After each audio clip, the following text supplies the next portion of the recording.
നമസ്കാരം. പാലക്കാടൻ ചാനലിലേക്ക് കൂടി സ്വാഗതം. അങ്ങനെ എമ്പുരാൻ ഫസ്റ്റ് ഷോ കണ്ടു. ഞാൻ ചിറ്റൂർ നിന്നുള്ള കൈരളി ശ്രീ എന്നുള്ള അതിലെ സംസ്ഥാന ഗവൺമെൻറ്റിൻ്റെ കീഴിലുള്ള കൈരളി തിയേറ്ററിൽ നിന്നാണ് ഞാൻ ഈ സിനിമ കണ്ടത്. എൻ്റെ കൂടെ ഭാര്യ, അതുപോലെ തന്നെ അളിയനുണ്ടായിരുന്നു, മോളും ഉണ്ടായിരുന്നു. അങ്ങനെ ഒരു സിനിമ ഉണ്ട്. അങ്ങനെ വളരെ വർഷങ്ങൾക്ക് ശേഷം മോഹൻലാലിന് ഒരു മാസ സിനിമ തിയേറ്ററിൽ പോയി കാണാൻ പറ്റുന്ന ഒരു മാസ സിനിമ കിട്ടിയിരിക്കുകയാണ് എമ്പുരാൻ എന്നുള്ളത്. ഒറ്റ വാചകത്തിൽ പറയുകയാണെങ്കിൽ ഇതാണെന്നുള്ളത് ക്ലാസിക് മൂവി, മാസ് മൂവി എന്ന് വെച്ചാൽ പറയാം. നമുക്കൊരു മലയാളത്തിൽ നിന്നും ഒരു KGF പോലെ അല്ലെങ്കിൽ ഒരു പുഷ്പ 2 എന്നൊക്കെ പറഞ്ഞ പോലത്തെ ഒരു മാസ സിനിമ നമ്മുടെ മലയാളത്തിൽ നിന്ന് ഇതുവരെയും ഉണ്ടായിട്ടില്ല. ഫൈറ്റ് കൊണ്ടും എല്ലാം കൊണ്ടും. അപ്പോൾ അതിന് കിട്ടപ്പെട്ടിരിക്കുന്ന ഒരു സിനിമ തന്നെയാണ് എമ്പുരാൻ എന്ന് വേണമെങ്കിൽ പറയാം.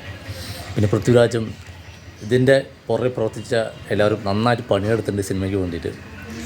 പിന്നെ മോഹൻലാലിന് ലൂസിഫറിന് ശേഷം ഈ തിയേറ്ററിൽ ഇതൊരു ഹിറ്റ് ഉണ്ടായിട്ടില്ല.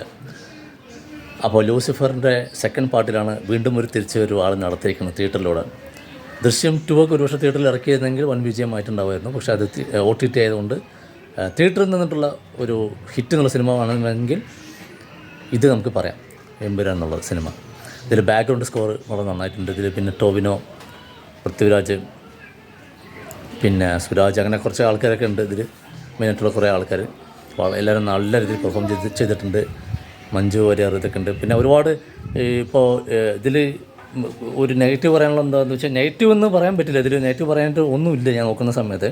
പക്ഷേ എങ്കിലും മോഹൻലാൽ വരുന്നത് ഇതിൽ 1 മണിക്കൂറിന് ശേഷമാണ് വരുന്നത്. 1.25 മണിക്കൂറുണ്ട് ഫസ്റ്റത്തെ ഇൻ്റർവ്യൂവിൽ ആവാൻ വേണ്ടിയിട്ട്. അതിൽ 1.5 മണിക്കൂറിൻ്റെ അടുത്താകുമ്പോഴാണ് മോഹൻലാൽ വരുന്നത്. പൃഥ്വിരാജൊക്കെ ഇൻ്റർവ്യൂവിന് ശേഷമാണ് വരുന്നത്.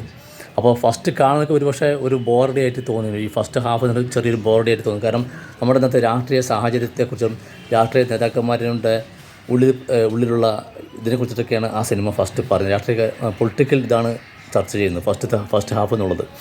എങ്കിലും ഈ ഒരുപാട് ഇപ്പോൾ ഈ പൃഥ്വിരാജ് പറഞ്ഞ പോലെ ഒരുപാട് രാജ്യങ്ങളിൽ പോയിട്ട് ഷൂട്ട് ചെയ്തിട്ടുണ്ട് പറഞ്ഞു. അതെല്ലാം ഇതിൽ നന്നായിട്ട് കാണിച്ചിട്ടുണ്ട്. അതുപോലെ തന്നെ ഇതിൽ പറയുകയാണെങ്കിൽ വെച്ച് കഴിഞ്ഞാൽ ഇപ്പോൾ ഈ പറഞ്ഞ ബഡ്ജറ്റ് 200 കോടി എന്നെല്ലാം പറഞ്ഞു. പക്ഷേ 200 കോടിൻ്റെ മുകളിൽ പോകാനാണ് സാധ്യത എത്തുന്നുണ്ടെന്ന്. കാരണം ഒരുപാട് രാജ്യങ്ങൾ ഇത് കാണിക്കുന്നുണ്ട് പല ഇതുമായിട്ട്. പക്ഷേ ചെയ്തിട്ടുള്ള ഡയറക്ഷൻ വളരെ വളരെ വളരെ നന്നായിട്ടുണ്ട്. ബാക്ക്ഗ്രൗണ്ട് സ്കോറൊക്കെ എനിക്ക് പാട്ടുകളൊന്നും എനിക്ക് വലിയ ഇഷ്ടപ്പെട്ടില്ലെങ്കിലും ബാക്ക്ഗ്രൗണ്ട് സ്കോർ വളരെ നന്നായിട്ടുണ്ട്. എങ്കിലും ഒറ്റ വാക്ക് പറയണമെന്ന് വെച്ച് കഴിഞ്ഞാൽ സൂപ്പർ ഹിറ്റ് മൂവി അല്ലെങ്കിൽ ഒരു മാസ് മൂവി എന്ന് വേണമെങ്കിൽ പറയാം എമ്പുരാൻ എന്നുള്ളത്.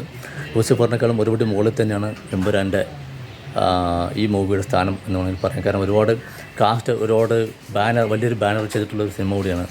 3 ബാനറുകളോട് ചെയ്തിട്ടുള്ള സിനിമയാണല്ലോ പ്രൊഡ്യൂസ് ചെയ്തിട്ടുള്ള സംഭവം. ലേക്കും അതുപോലെ തന്നെ ആശീർവാദും ഗൂഗിൾ മൂവീസും കൂടിയിട്ടുള്ളത്. അപ്പോൾ അത് ബഡ്ജറ്റ് കൂടിയുകൊണ്ടായിരിക്കാം അങ്ങനെ ചെയ്തിട്ടുണ്ടാവുക.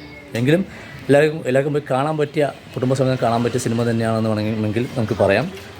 അപ്പോൾ ഇതാണ് ഷോർട്ട് റിവ്യൂ. എല്ലാവരും തിയേറ്ററിൽ പോയി കാണാം സിനിമ.